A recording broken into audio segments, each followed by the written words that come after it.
here we are. A turn down here at the next block. Thanks, mister. I'll get off there.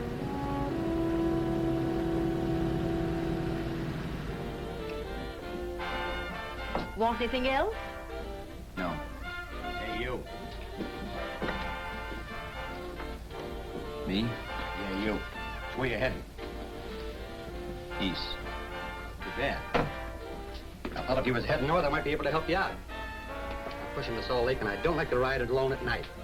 I'm one of those guys that got to talk or I fall asleep. Oh, sure, now, my partner, he's got Lou to keep him company, but I ain't got nobody at all. Where you coming from? West. Yeah, sure, I know, but where, L.A.? Maybe. I got a cousin out in L.A. You don't say. Yeah, he's been out. You're not much of a talker, are you? My mother taught me never to speak to strangers. Oh, a wise guy. So what? Okay, don't get sore. Just trying to be sociable, that's all. Hey, Glamorous. You change for a dime, will you?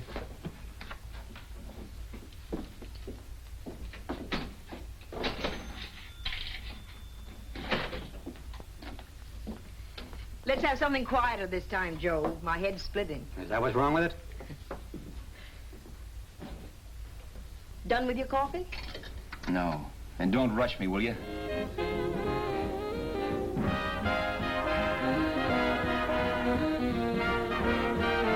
Hey, turn that off. Will you turn that thing off? What's eating you now? Yeah, what's eating you? That music, it stinks. Oh, you don't like it, huh? No, turn it off. Oh, wait a minute, pal. That was my nickel, see? This is a free country. And I play whatever I want to. Okay. Sure. And if you don't like it, you don't have to listen to it. And you can leave here anytime you want to. Okay, I'm sorry I asked. First good piece played tonight and you don't like it. Some people just ain't got any good taste.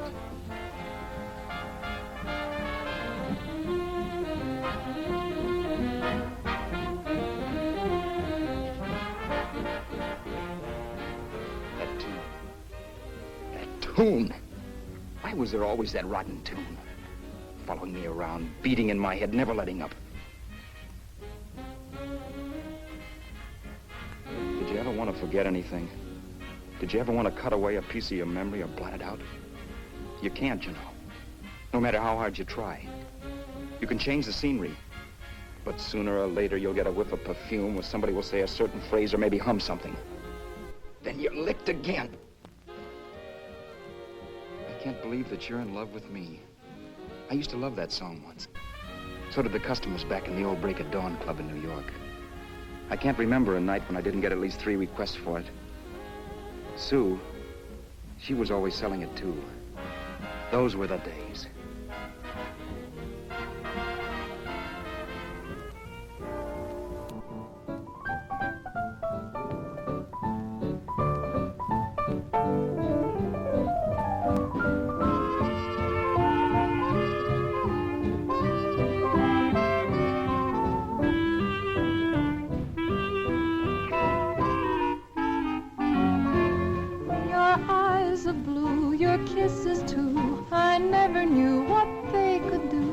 I can't believe that you're in love with me. You're telling everyone you know that I'm on your mind each place you go. They can't believe that you're in love with me. I have always placed you far above me. I just can't imagine that you love me. And after all is said and done, to think that I'm the lucky one, I can't believe that you're in love with me.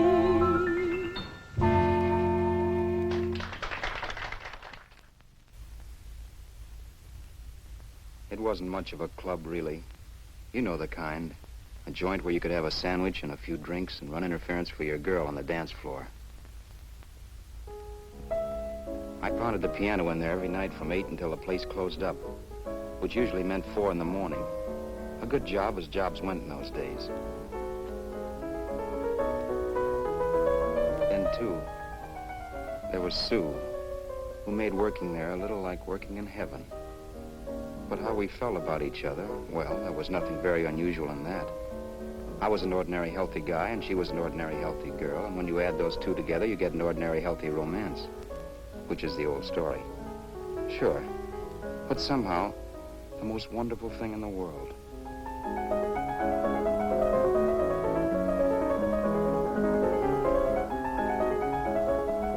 All in all, I was a pretty lucky guy.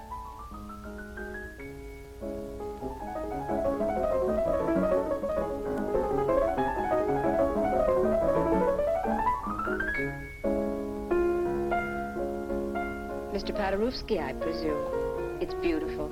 You're going to make Carnegie Hall yet, Al? Yeah, as a janitor. I'll make my debut in the basement. I don't blame you for being bitter, darling, but you mustn't give up hope. Why, someday... Yeah, someday. If I don't get arthritis first. In the meantime, let's blow this trap.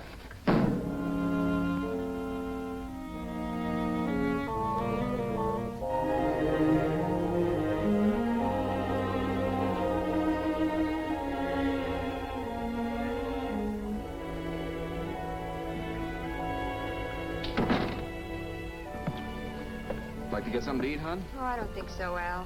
I lose my appetite working in this flea bag. Let's go home. Okay. I can't stand much more of that dump. Did you see that drunk tonight trying to paw me? No, what drunk? Does it matter what drunk? Say, what's the matter with you tonight, darling? That's the third time you started to tell me something and then stopped. We shouldn't have any secrets from each other, Sue. Next week we're going to make with the ring and the license. You and me will be a team. Yes, that's right. In the Bush League. I don't get you. We've been struck out. It's a funny way to talk, darling.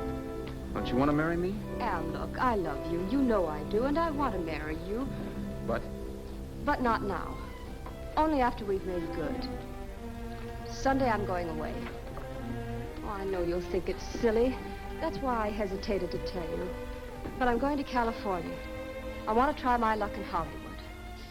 That's the most stupid thing I ever heard of. Don't you know millions of people go out there every year and wind up polishing cuspidors? I thought you had better sense. You sound as if you don't think I have any talent. That has nothing to do with it.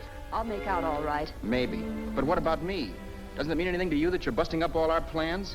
We may not see each other for years? It won't be that long. I thought you loved me. I do. You know I do. Well, here we are. Al. Al, why can't you see my side of it?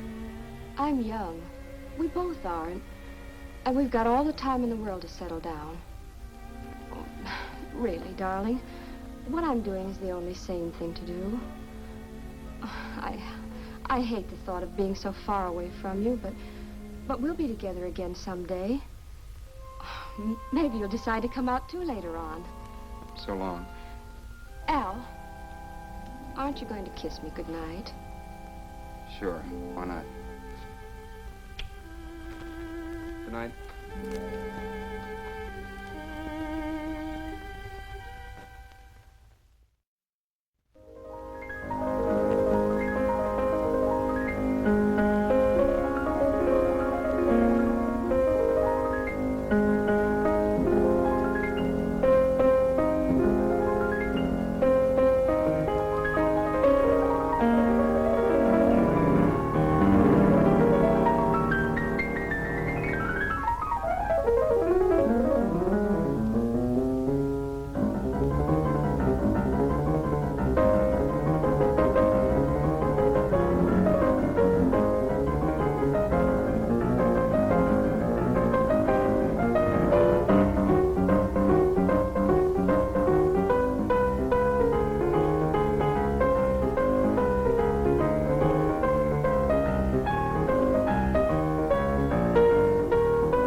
Say, Roberts, you hit the jackpot this time. $10. Thanks.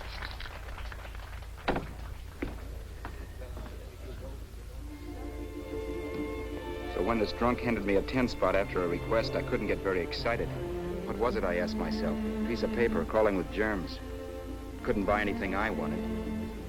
It couldn't... Then I thought of something.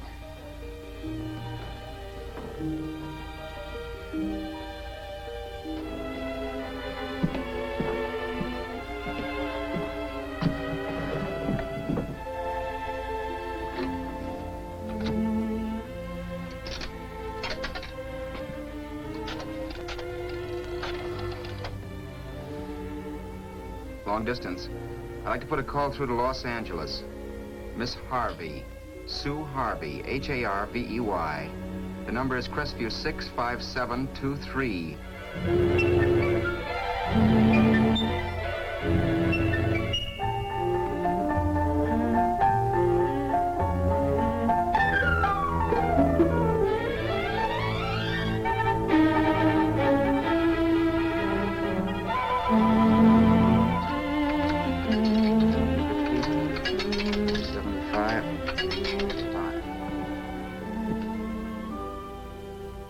Hello, Sue? This is Al. Oh, baby, it's great to hear from you, too. What's that? You do? Oh, me too, darling. I thought I'd go batty without you. I just had to... Huh? You're working as a hashlinger? Gee, honey, that's tough. Those guys out in Hollywood don't know the real thing when it's right in front of them. You just stick it out, Sue, baby. Keep going around to those casting offices. I'm sure you'll click. Look, I'll tell you what. You stay put out there, I'll come to you. No, don't try to stop me. Just expect me. Train? Who knows? Train, plane, bus, magic carpet. I'll be there if I have to crawl. If I have to travel by pogo stick. And then, let's get married right away, huh? That's the stuff. That's what I've been wanting to hear you say. Well, goodbye for now. I'll be seeing you soon. Yeah. Bye. The only way I could cross country was to thumb rides. For even after hawking everything, I only had enough money to eat. Money. You know what that is.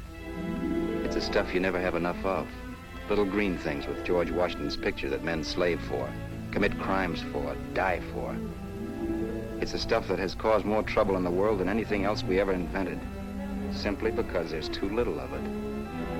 At least I had too little of it. So it was me for the thumb.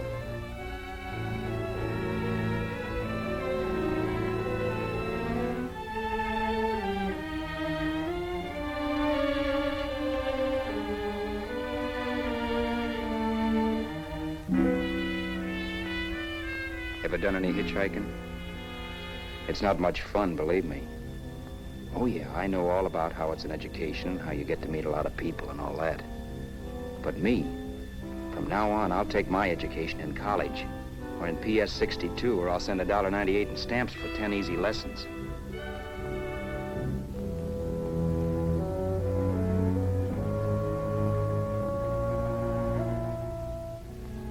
Thumbing rides may save you bus fare, but it's dangerous. You never know what's in store for you. You hear the squeal of brakes. If only I had known what I was getting into that day in Arizona. Here, throw that in the back seat. Okay, let's go. Make sure that door is closed.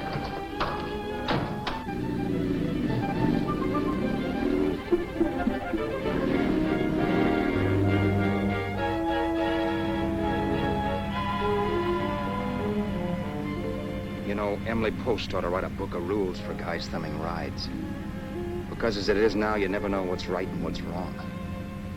We rode along for a little while, neither one of us saying anything. I was glad of that. I never know what to say to strange people driving cars. Then, too, you can never tell if a guy wants to talk. A lot of rides have been cut short because of a big mouth. So I kept my mouth shut until he started opening up. Hand me that little box in the compartment, will you, pal? Hold the wheel, will you?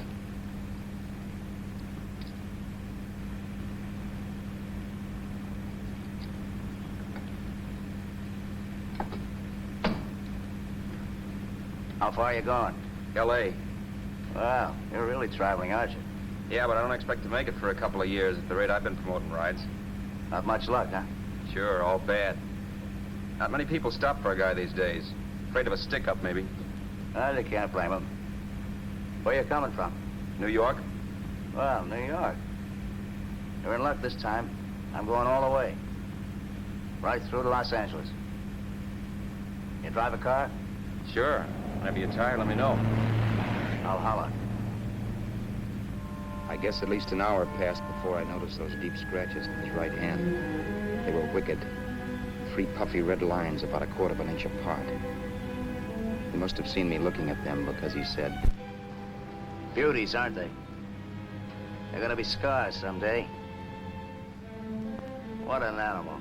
Whatever it was, it must have been pretty big and vicious to have done that. Right on both counts, New York. I was tussling with the most dangerous animal in the world. A woman. She must have been Tarzan's mate. Looks like you lost the bob. Certainly wasn't a draw. You know, there ought to be a law against dames with claws. Yeah. I tossed her out of the car in her ear. Was I wrong? Give a lift to a tomato, you expect it to be nice, don't you? Yeah. After all, what kind of dame's thumb rides? Sunday school teachers? Yeah. A little witch. She must have thought she was riding with some fall guy. And me, who's been booking horses around racetracks since I was 20. I've known a million dames like her. 2 million. Yeah. Stopped the car, opened the door. Take it on the Arthur Duffy sister, I told her. That's the stuff. As I was done, huh? But if you want to see a real scar, brother, get a load of this. Wow. I got that one dueling. Dueling? Yeah, we're just kidding, of course. My dad owned a couple of Franco-Prussian sabers. Kept them on the wall for decorations. Well, one day, another kid and I took them down. When the old man wasn't around. Had a duel. He got me in the arm here. Pretty mean cut. Infection set in later. Yeah, I can see that. Now, give me that box again, will you? Yeah.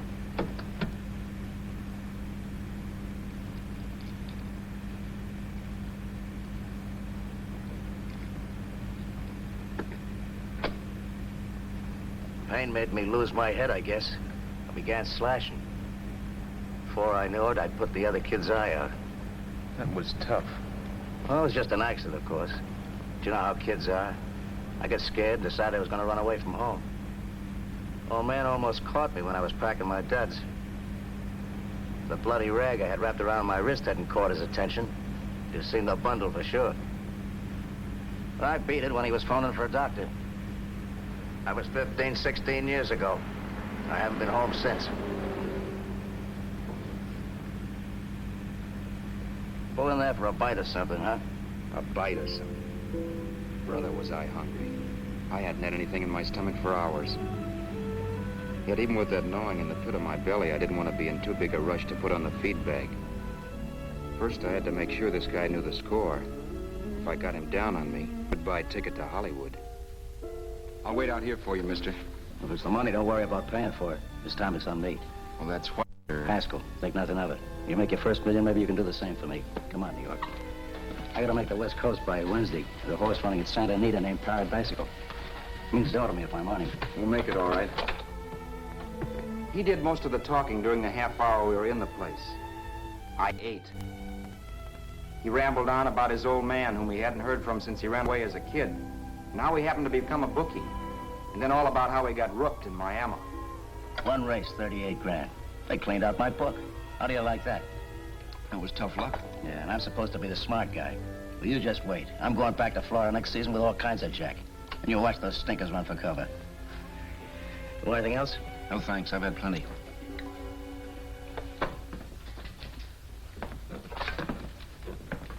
That check there, sister? Oh, just a minute. Your change, sir. Keep it, sister. Oh, thank you, sir. Call again. I'll be waiting outside for you when you finish work. Sharp check, huh?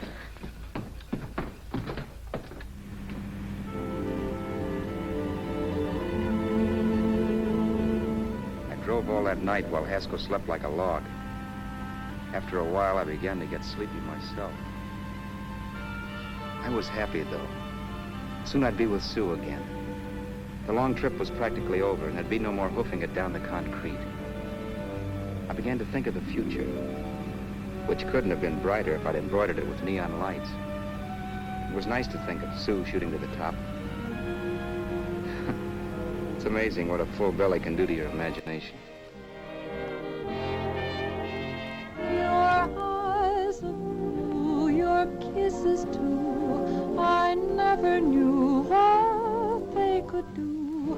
I can't believe that you're in love with me.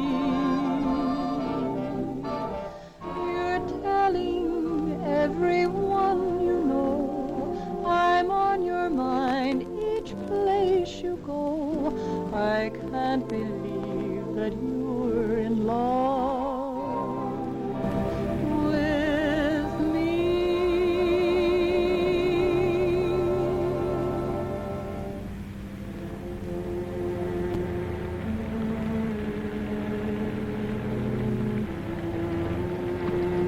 Mr. Haskell? Mr. Haskell? Mr. Haskell, wake up. It's raining. Don't you think we ought to stop and put up the top?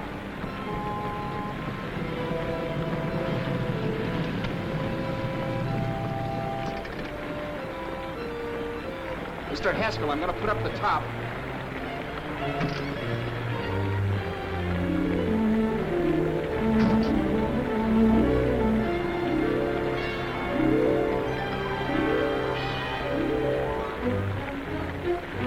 Until then, I'd done things my way. But from then on, something else stepped in and shunted me off to a different destination than the one I had picked for myself. For when I pulled open that door... Mr. Haskell, what's the matter? Are you hurt? Are you hurt, Mr. Haskell? Start your sermon. I'll listen to it. But I know what you're going to hand me even before you open your mouths. You're going to tell me you don't believe my story of how Haskell died and give me that don't make me laugh expression on your smug faces.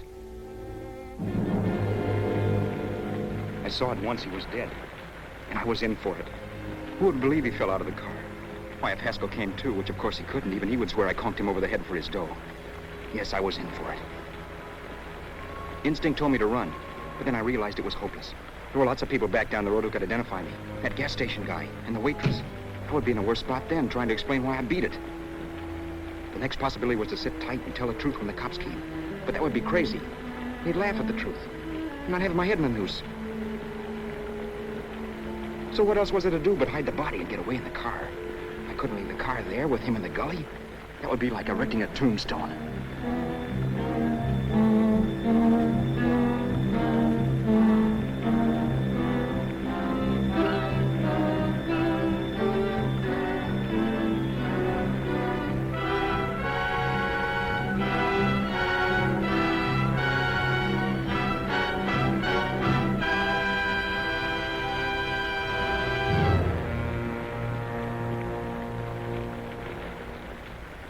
My idea was to cover him with brush, not to rob him.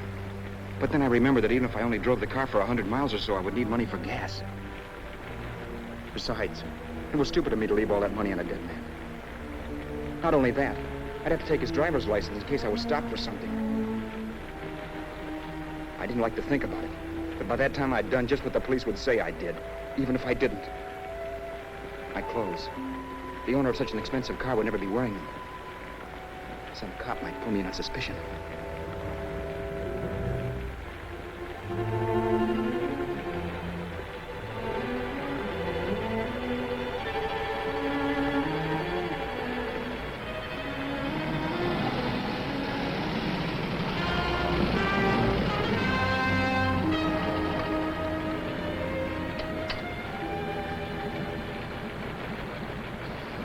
Hey, you, this your car?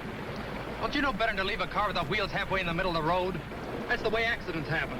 I'm sorry, officer. I was just putting up my top. I didn't think. Well, the next time, think. I'll let you go now, but watch your step in the future. I know that's a lonely stretch, but cars come by here once in a while, and we have plenty of crack-ups. Thanks, officer.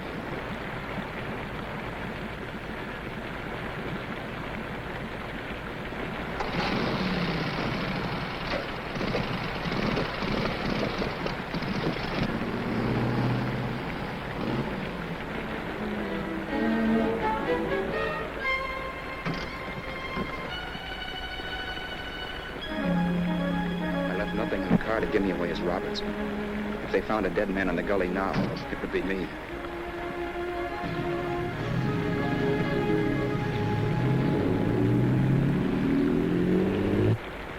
As I drove off, it was still raining, and the drops streaked down the windshield like tears. I kept imagining I was being followed and that I could hear sirens back in the distance. Just how long it took me to cover the 60-odd miles to the California state line, I don't know. I lost all track of time. But the rain had stopped and the sun was up when I pulled up to the inspection station. Hello? Carrying any fruits or vegetables? No. Any livestock or poultry? No.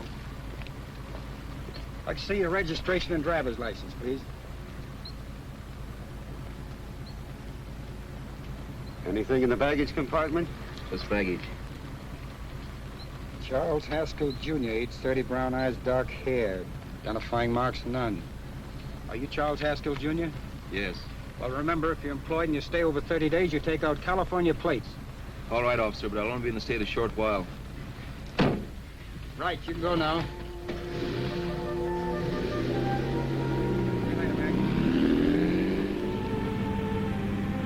I couldn't drive any farther without some sleep. Cops or no cops, I knew I had to hit the hay and hit it hard.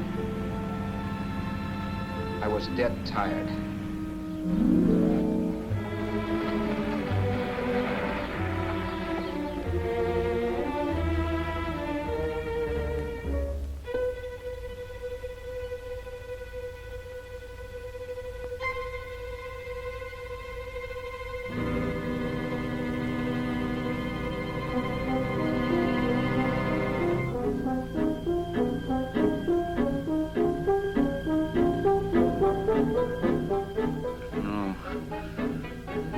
Mr. Haskell. No.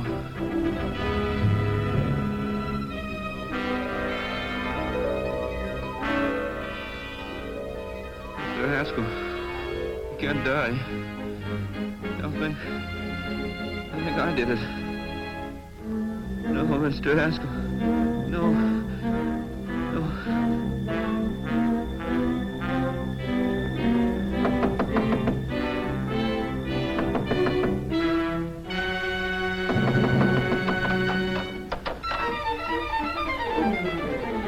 Who's there? It's the maid. Can I come in and clean?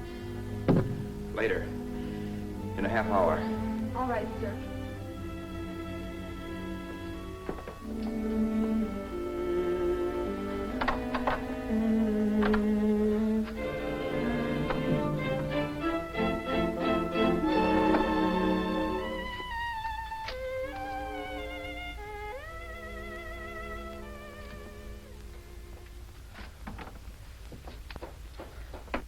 There was no time to lose. Every minute I had to be Charles Haskell was dangerous. And I'd have to be Charles Haskell until I got to some city where I could leave the car and be swallowed up.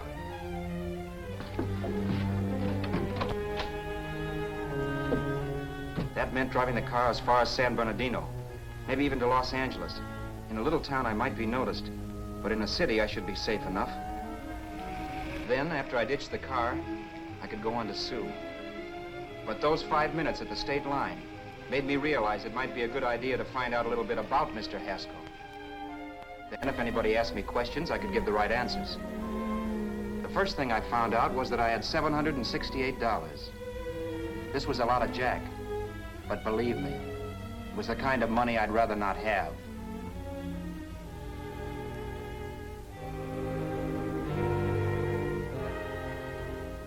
And then I found out from a letter Haskell was carting around in his bag that he wasn't the open-handed, easygoing big shot who went around buying dinners for strange hitchhikers.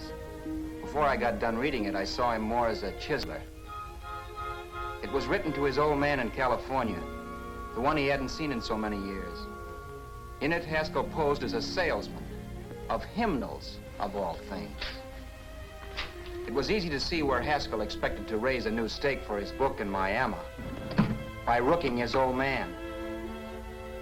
That was about all I found out from his effects, and it was enough. I told myself, maybe old man Haskell was lucky his son kicked off. He would never know it, but it saved him from taking a flyer in sacred literature preferred.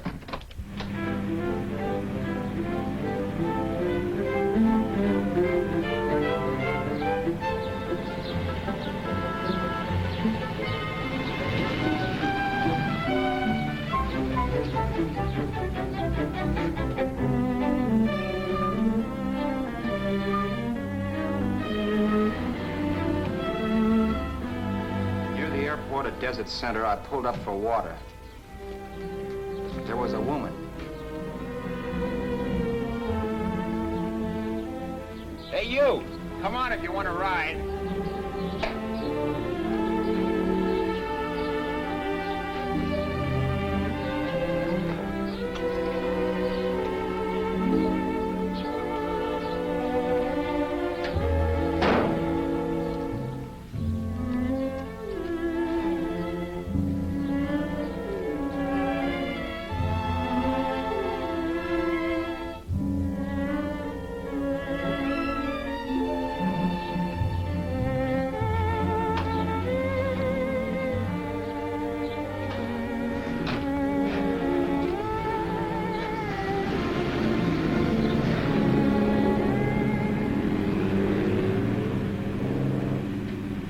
How far are you going?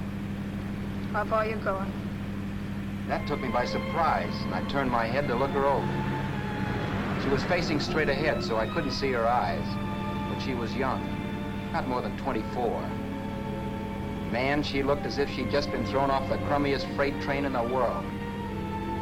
Yet, in spite of this, I got the impression of beauty. Not the beauty of a movie actress, mind you, or the beauty you dream about when you're with your wife, but a natural beauty. A beauty that's almost homely because it's so real. Then suddenly she turned to face me. How far did you say you were going? Los Angeles? L.A.? L.A.'s good enough for me, mister. That's what I was afraid of. What'd you say? Oh, nothing, just thinking out loud. People get in trouble for doing that. What's your name? You can call me Vera if you like. You live in Los Angeles? No. Where are you coming from? Oh, back there. Needles? No. Oh, sure, Phoenix. You look just like a Phoenix girl. Are the girls in Phoenix that bad? The girl must have been pretty tired, because she fell asleep not 20 minutes after she stepped into the car. She lay sprawled out with her head resting against the far door, like Haskell. I didn't like that part of it much, but I didn't wake her up. It wasn't that this girl still worried me. I'd gotten over that funny feeling I had when she looked at me, which I put down as just my jangled nerves. With her eyes closed and the tenseness gone out of her, she seemed harmless enough. And instead of disliking her, I began to feel sorry for her. The poor kid probably had had a rough time of it. Who was she anyway? And why was she going to Los Angeles? And where'd she come from in the first place? The only thing I knew about her was her name. Not that it made any difference. A few hours more and we'd be in Hollywood. I'd forget where I parked the car and look up Sue. This nightmare of being a dead man would be over. Who this dame was, well, it was no business of mine. Where did you leave his body? Where did you leave the owner of this car? You're not fooling anyone. This buggy belongs to a guy named Haskell. That's not you, mister. You're out of your mind. That's my name, Charles Haskell. I can prove it. It's my driver's Save license. yourself the trouble, mister. Having Haskell's wallet only makes it worse. It just so happens I rode with Charlie Haskell, all the way from Louisiana. He picked me up outside of Shreveport. You rode? You heard me. Then it all came back to me. All the talk about dueling and scars and scratches. There was no doubt about it. Vera must be the woman Haskell had mentioned. She must have passed me while I slept. Well, I'm waiting. My goose was cooked. She had me.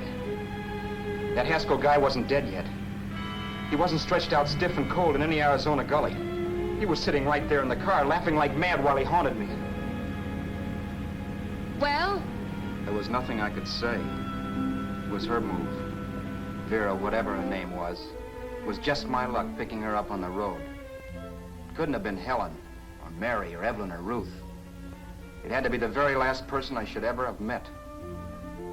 That's life. Whichever way you turn, fate sticks out a foot to trip you.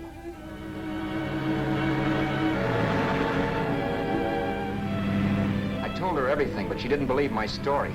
I should have saved my breath. That's the greatest cock and bull story I ever heard. So he fell out of his car. Say, who do you think you're talking to, a hick? Listen, mister, I've been around, and I know a wrong guy when I see one. What'd you do, kiss him with a wrench? Now, wait a minute. What I told you was true. You see, that's why I had to do it. You think I killed him. Well, the cops would have thought so, too. Yeah, well, maybe they still think so. What makes you so sure I'll shut up about this? Girl, I'm innocent. Give me a break, will you? It won't do me any good having you pinched. The cops are no friends of mine. Now, if there was a reward, but there isn't. Thanks. Don't thank me yet. I'm not through with you by a long shot. Let's see that roll.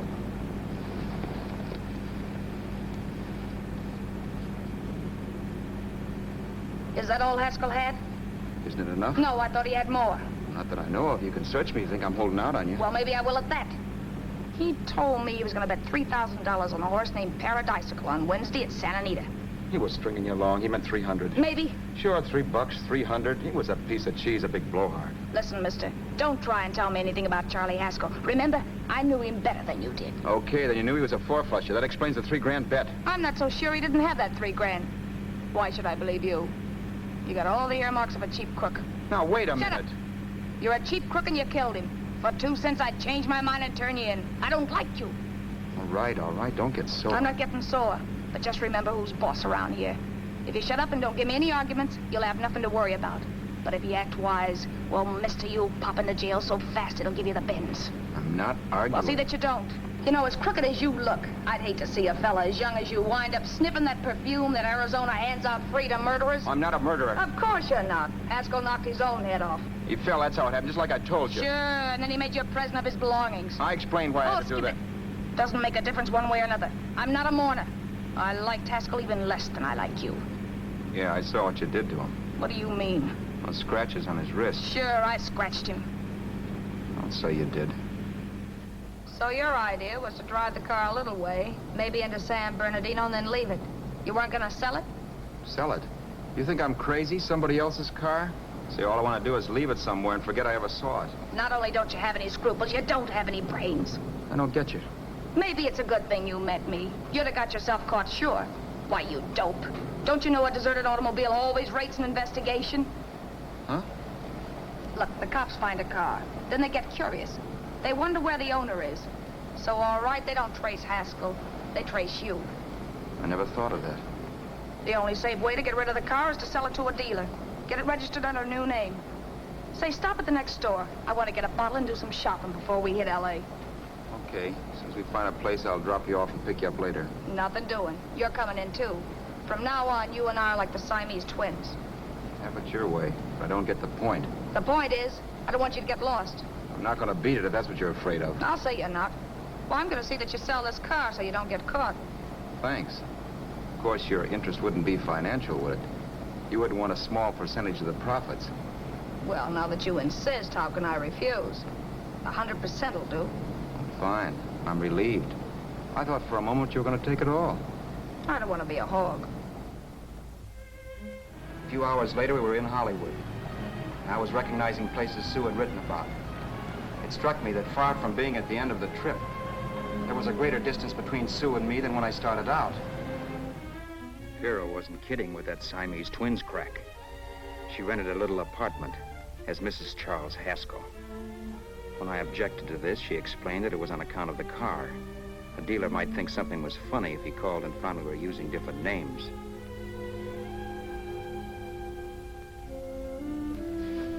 Home, sweet home. Yeah. Not bad, either.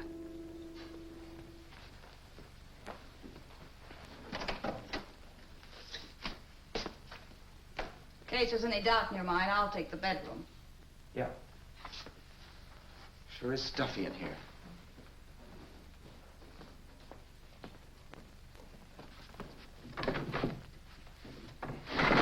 Keep the window shut. Okay. The old crow downstairs said there's a folding bed behind this door.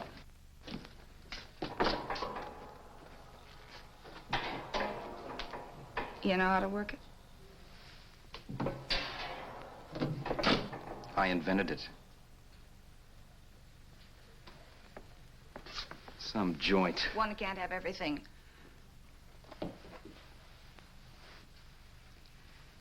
I'm first in the bathtub. I don't know why, but I figured you would be.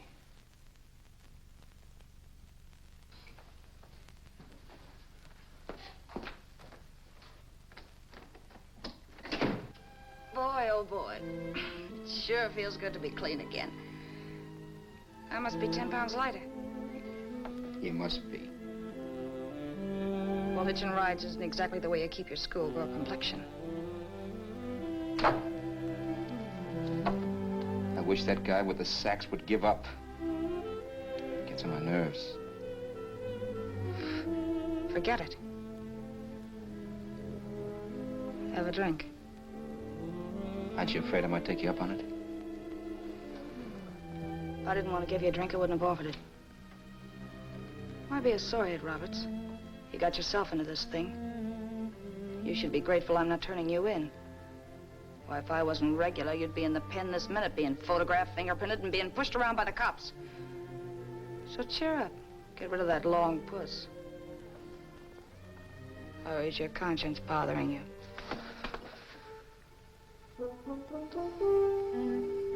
No. It isn't. Swell. That's the spirit. He's dead and no moaning around will bring him back. Anyway, I never could understand this worrying about something that's over and done with. Now look, Vera, for the last time I didn't kill him. Haskell was a sick man. Maybe he was dead before he fell out of the car. I don't know. Sure. He died of old age. All right. So if it'll make you sociable, you didn't kill him.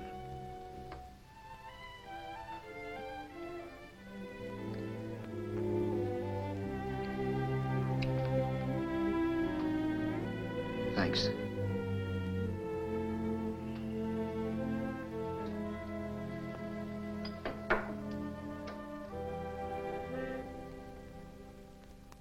We're out of liquor, Roberts. Yeah. Too bad. I felt like getting tight tonight. Well, I think you succeeded. Am I tight? As a prima donna's corset. That's good. I wanted to get tight. Why? What have you got to get tight about? Oh, I don't know. Few things. You should have my worries. If I had your troubles, I'd stay sober. And I've got the key to that door. Yeah. Maybe you're right. I'm always right. You know, I don't like your attitude, Roberts. Well, there's a lot of things I don't like. Sure. But life's like a ball game. You gotta take a swing at whatever comes along before you wake up and find it's the ninth inning. You read that somewhere. That's the truth, Roberts. All you do is bellyache. Taking it easy and, well, trying to make the best of things. Maybe that's what's wrong with the whole world. Get the professor. People knock themselves out trying to buck fate. Now, take you, for instance. You're lucky to be alive. Why, suppose Haskell had opened your door. You'd be playing a harp now. Think of that. You think of it. I'm tired of thinking. There's plenty of people dying this minute. I would give anything to trade places with you. I know what I'm talking about. I'm not so sure. At least they know they're done for. They don't have to sweat blood wondering if they are. Your philosophy stinks, pal. We all know we're gonna kick off someday. It's only a question of when. But what got us on this subject anyway? We'll be discussing politics next. Yeah. Where'd you hide the butts? On the table, sucker.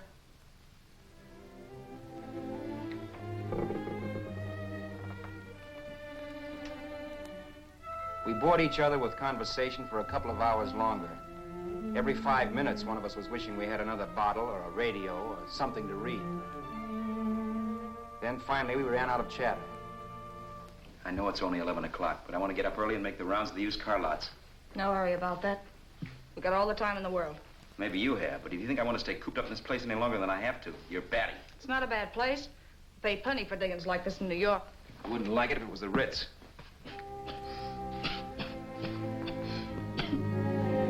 brought me liquor. You got a mean cough. Ought to do something about it. I'll be all right. That's what Camille said. Nobody you know. Wasn't that the dame that died of consumption? Yeah. Wouldn't it be a break for you if I did kick off?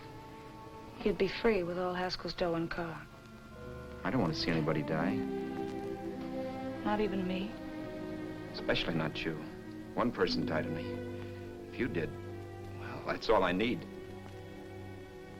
You don't like me, do you, Roberts? Like you? I love you.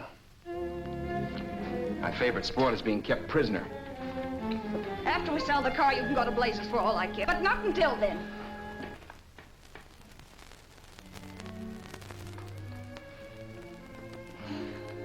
I'm going to bed.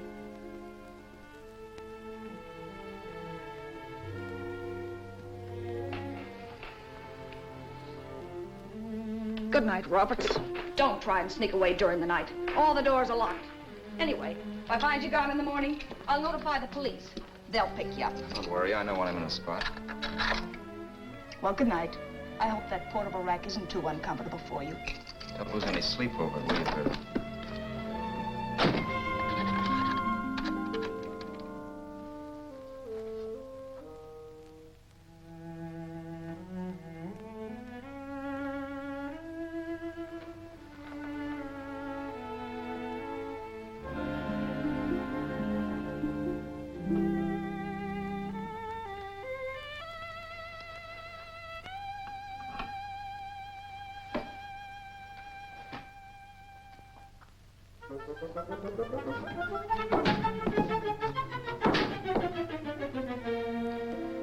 Chris Few.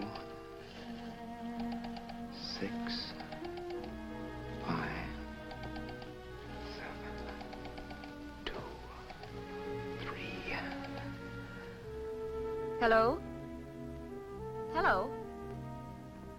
Hello? Hello?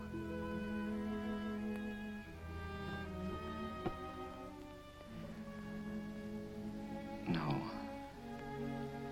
Not yet, darling. Tomorrow. Maybe. If this were fiction, I would fall in love with Vera, marry her and make a respectable woman of her, or else she'd make some supreme Class A sacrifice for me and die. Sue and I would bawl a little over her grave and make some crack about there's good in all of us. But Vera, unfortunately, was just as rotten in the morning as she'd been the night before. All right, I'm coming. Look, Vera, it's almost noon. So what? The dealers will be there all day? I'll be there all year, too, but it doesn't wait that long. Shut up. You make us like a husband. Well, do I rate a whistle? You sure do, but let's go. Let's go, let's go. I spent $85 in 2 hours preparing bait, and all you can say is let's go. Come on.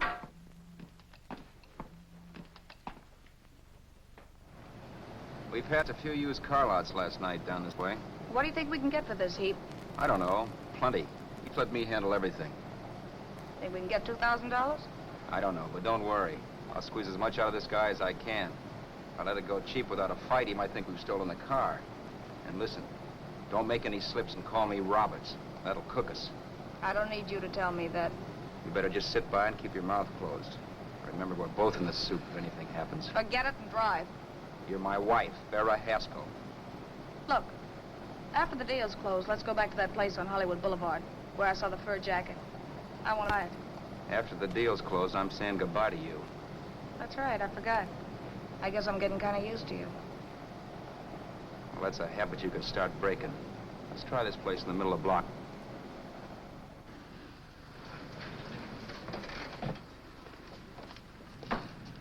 Good afternoon. What can I do for you?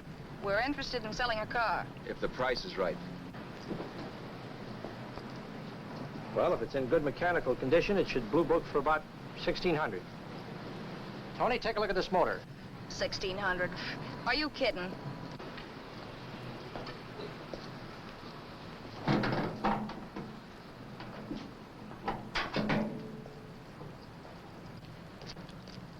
Well, maybe 1850.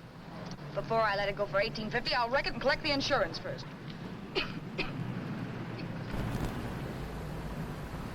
Lady, this motor's seen a lot of driving.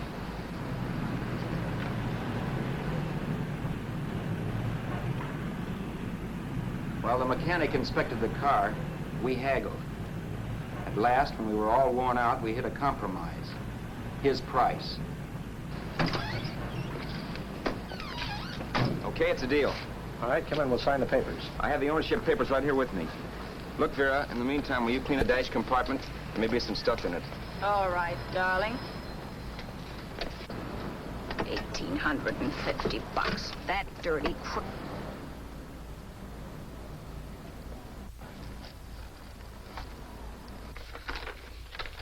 In New York, huh? Yeah. But you bought the car in Miami? Yeah. Well, now let's see about the insurance. We can either have it transferred or canceled. What kind of insurance do you have, Mr. Haskell? Well, aren't all the papers there? I don't see any. Surely you know what type of insurance you carry in the car. The name of the company? Yeah, but, Well, if you'll just tell me the name of the company, I'd be very glad to take care of all the details. well, Did you sign the papers yet? not yet. Well, don't. We're not selling the car. Well, wait a minute, Mrs. Haskell. Come on, darling. What's the matter? Change your mind? Yes, I'm sorry. I guess I have. But Vera... Let's go.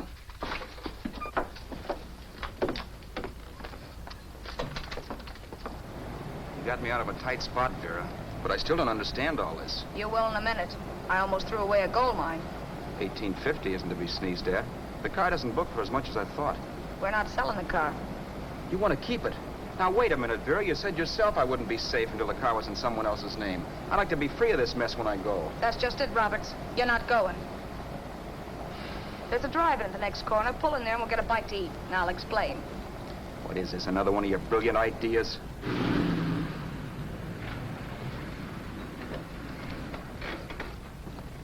Oh, may I take your order? Make mine a ham sandwich and coffee. And for you, sir? Oh, I don't care. The same. Thank you.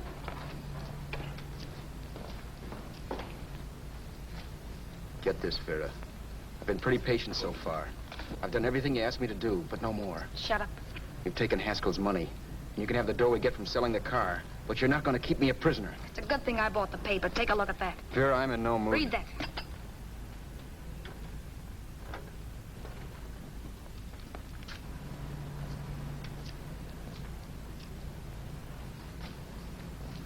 No.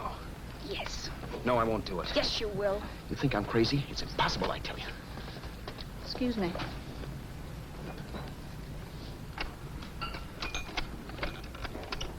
Blow the horn when you're through. No one could possibly get away with an act like that. It'd be wise to me in a minute. Don't be yellow. You look enough like him. The same coloring and the same build. See how his clothes fit you? No kidding, you almost had me fooled for a while. Oh, grow up, Vera. Don't you think a father knows his own son? And there must be other relatives. The father won't have to know you. We'll wait till he gives up the ghost. He's an old geezer and he won't pull through. And as far as other relatives are concerned, they haven't seen you in 15 or 20 years. Eat. I'm not hungry. And I won't do it. It's not as tough as it sounds. Remember, you've got all kinds of identification. His car, letters, license. I could never get away with it. It's the stupidest thing I've ever heard. The old boy has scads of dough. Look in the paper there. Personal fortune assessed at over 15 million. He'll leave plenty, I tell you. Maybe he cut off his son. How do we know? It's out, Vera. I won't have anything to do with it. I think you will. Look, Vera, I'll do anything within reason. But not that. So forget it. Find yourself another stooge. You sap. You'll be fixed for the rest of your life as Charlie Haskell. You can take your inheritance and go away. No more worrying about the rent, no sweating, scheming, wondering where your next meal's coming from. Think about that, Roberts. Vera, please, you're talking too loud. On this, I'm splitting 50-50 with you. Sure, why not? We're both alike, both born in the same gutter. Now, take it easy, Vera. There's people around here. You don't know what you're talking about. We'll wait till we read that old man Haskell's dead. Then you show up. Like you read in New York that he was sick. No. Suppose he doesn't die. He will. I know he will. Something tells me. But as much as I insisted I would have no part of her scheme, Vera was taking it for granted I would. Neither of us had our mind on the cards as we played that night. I knew we were just trying to kill time between newspaper editions. This was a death watch for Vera. Maybe it was for me, too. Don't you realize if I'm caught, they'll want to know where I got the car and stuff, and they'll have me on a murder charge. If you're smart, you won't get caught. I knock for 7. And if I'm caught, don't you realize you'll be out, too? 18 points, that gives me 30. How will I be out? You'll be out $1,850 we would have gotten on the car. Really, Vera, you'd be an awful chump if you threw away all that dough on a dizzy long shot. Let me sell the bus tomorrow. With the money it'll bring and what you've already got, a clever kid like you can run it up in no time. Then we'd both be in the clear. I'll be in the clear anyway. Maybe. Maybe. But if I got caught, I'd get good and sore at you, you know. You mean you'd squeal? Well, no, not squeal exactly. Never mind what you meant. Even if you did tell the cops I was in on it with you, what could they do to me? They might give me the same medicine they gave you. Yeah. A rope. But I'm on my way now. All you'll be doing will be rushing it. All right. But think of the $1,850 you'd lose. You'd kick yourself along the block if they let it get away from you. I'll take the chance. Want another drink? You're being a goon. That's the way people wind up behind the 8 ball. Once they get a few dollars, they become greedy and want more. My. Caesar. Who? You know that Roman general? He got his for being greedy. He wasn't satisfied, so the final wind-up was he took the count. A couple of days ago, you didn't have a dime. Why, you were so broke you couldn't pay cash for a postage stamp. Now you've got almost $700 with $1,850 in the offing. Take my advice. Don't try for more. I'm tired of this game. Let's have some blackjack. Play solitaire. Okay, I will if that's the way you feel about it. That's the way I feel about it. Getting sore and throwing things won't help much, Roberts. I'm really doing you a favor. I help you out of a jam by keeping my mouth shut. I show you how to make some soft money. And what thanks do I get? Thanks. Sure. Or would you rather call the cops and tell them you killed the man and stole his money? I didn't kill anybody. Yes, you did. No, I didn't. You know I didn't. All right, then. Suppose I call the cops. If you're innocent, what do you got to be scared of? Okay. Call them, you mutt. Go ahead and call them. See if I care. At least they'll give me a square deal. You want me to call them? You heard me. But I'm warning you. If I'm pinched, I'll swear you were in on it. I'll say that you helped me. If I fry, I'll get even with you. You wouldn't dare. You chicken. Yeah? Then try it and see. Call them. Yeah. Okay, I will.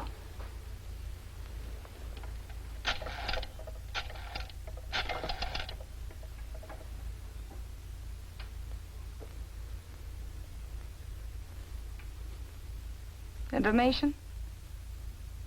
I want the number of the Hollywood police station. Okay, I got it, thanks. Wait a minute, Vera. You wouldn't do that. Wouldn't do that, and I'll show you if I would. Take it easy now. Let's talk this over.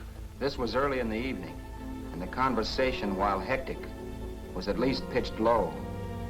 But as the minutes passed, and more obstacles to her plan popped into my head, the air got blue. Each word coming from our lips cracked like a whip. I reminded her that as Charles Haskell, I didn't even know my mother's name, where I'd gone to school, the name of my best friend, whether I had an Aunt Emma or not, my religion, and if I'd ever owned a dog. I didn't even know what my middle initial stood for. I also pointed out that the real Haskell had a scar on his forearm. His people never saw that scar. He told me he ran away right after putting out the kid's eye. Yeah, but his father knew he was cut. It'd have to be some kind of a mark. So what? The old man's dead, or will be. I hope by tomorrow morning's papers. Anyway, you could cut yourself a little, couldn't you? Boy, for that kind of dough, I'd let you cut my leg off. You're drunk and you're crazy mad, Vera. Turn me in if you want to, but I won't get mixed up in this. Besides, how do we know? Haskell was such a phony. Maybe he wasn't the man's son at all. Maybe he just dreamed it up. Well, dreaming or not, you won't be dreaming when the law taps you on the shoulder. There's a cute little gas chamber waiting for you, Roberts. And I hear extradition to Arizona's a cinch. Where's that phone? Vera! Leave me alone. Vera! Here. I want a phone. Call police. I hate you yellow stinker. You leave me alone. I'll let you alone when you promise to leave the phone where it is. You're drunk. You don't know what you're doing. You're hurting me. Will you promise? All right.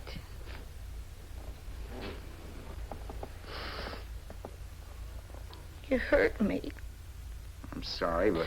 And it's hot in here. Open up a window. It's not hot. Don't tell me. Now, do you do it or do I do it? You're no gentleman, see? Yeah.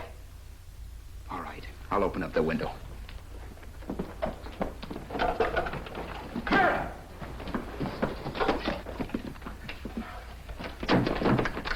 Vera, open the door. Please open the door. Vera, open the door. Don't use the phone. Listen to me.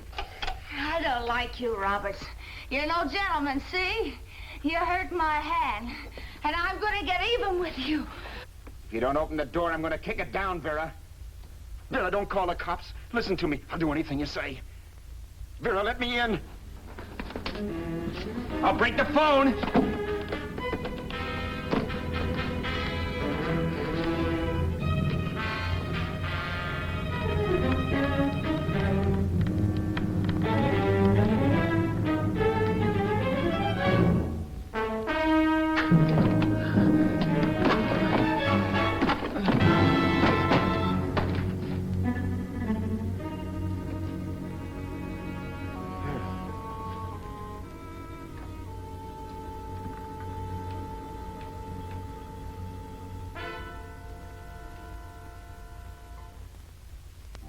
The world is full of skeptics. I know. I'm one myself. In the Haskell business, how many of you would believe he fell out of the car? And now, after killing Vera without really meaning to do it, how many of you would believe it wasn't premeditated? In a jury room, every last man of you would go down shouting that she had me over a barrel and my only out was force. The room was still. So quiet that for a while I wondered if I had suddenly gone deaf. It was pure fear, of course. And I was hysterical, but without making a sound. Vera was dead, and I was her murderer. Murderer? What an awful word that is. But I'd become one. I'd better not get caught. What evidence there was around the place had to be destroyed. And from the looks of things, there was plenty. Looking around the room at things we'd bought was like looking into the faces of 100 people who'd seen us together and who remembered me. This was the kind of testimony I couldn't rub out. No. I could burn clothes and hide bottles for the next 5 years. There'd always be witnesses. The landlady, for one. She could identify me. The car dealer, the waitress in the drive-in, the girl in the dress shop, and that guy in the liquor store. They could all identify me. I was cooked. Done for. I had to get out of there.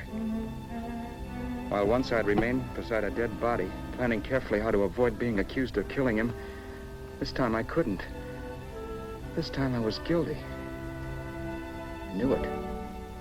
Felt it. I was like a guy suffering from shock. Things were whirling around in my head. I couldn't make myself think right. All I could think of was the guy with the saxophone and what he was playing. It wasn't a love song anymore. It was a dirge.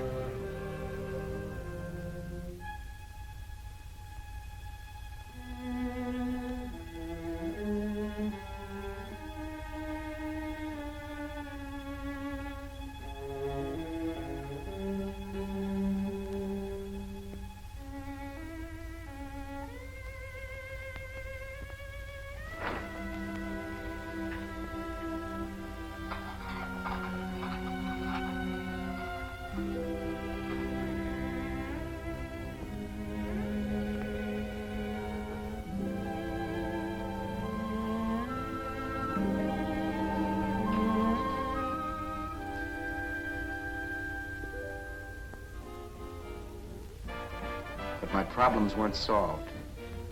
I had to stay away from New York for all time because Al Roberts was listed as dead and had to stay dead. And I could never go back to Hollywood. Someone might recognize me as Haskell. Then, too, there was Sue. I could never go to her with a thing like this hanging over my head. All I could do was pray she'd be happy.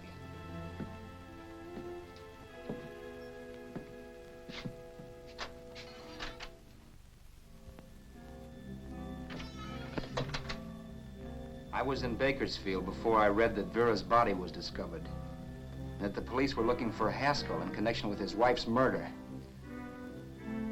Isn't that a laugh? Haskell got me into this mess, and Haskell was getting me out of it. The police were searching for a dead man. I keep trying to forget what happened, and wonder what my life might have been if that car of Haskell's hadn't stopped. But one thing I don't have to wonder about. I know.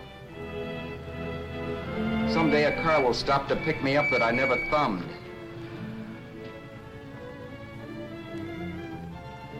Yes. Fate, or some mysterious force, can put the finger on you or me for no good reason at all.